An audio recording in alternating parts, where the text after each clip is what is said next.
national government. Kukuja kusaidia county. Your Excellency, saidia Governor Sakaja.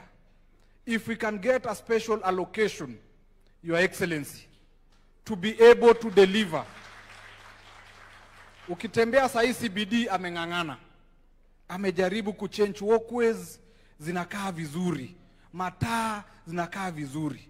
Lakini bado unapata, Your Excellency, as we close this financial year, we shall be crossing over with pending bills, Your Excellency, because we are unable to settle all development because of our small budget. Your Excellency, hiyo ndio hombi langu tu. Ukiongeza na hiyo ya Mheshimiwa Mbatia, tutakuwa tumesonga. Pia kwa wabunge, mimi naomba, nimeona juzi umetunyima pesa kama counties. Mimi naomba fanyeni kazi ya rais kuwe rahisi. Yote, whether it's being done by the MP or the MCA.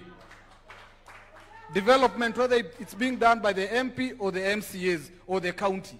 Yote ni ya wananchi. Mimi naomba tufanyeni kazi ya rais kuwe rahisi. Ile mmepewa pale, ile muongezo ya counties, pitisheni hiyo, tuongezewe. Na pia, Your Excellency, sijui ni nini wabunge tunakuaga tumekosea kama MCAs. Kwa sababu kuna mswada ya Ward Development Fund ambayo imeenda National Assembly. Waliweka kando, waking'ang'ana kupitisha zao.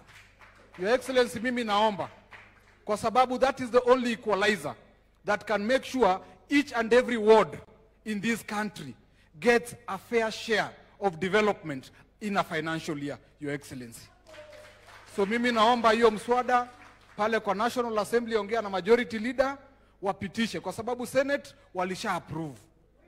Mimi nashukuru kwa Senate, lakini wabunge, deputy, minority, Mheshimiwa Mwenje, tusaidieni. Si ndio? Asante. I hope Your Excellency, kutoka hapa mwende mkae tu na governor, muangalie, because tunakuja kwa budget mpya. Tunakuja kwa budget mpya saa hii. Kama tunaweza ongezewa kama Nairobi, mjue vile mtafix. Kidogo tu, even if it's 500 million per month ya development, ama mtuongezea hata ama kama ni bilioni 6 kwa financial year, utakuwa umetusaidia pakubwa, because Nairobi is the face of Kenya.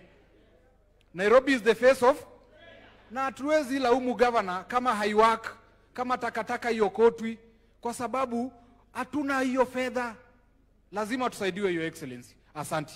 Wacha nimalizie hapo, nimkaribishe Mheshimiwa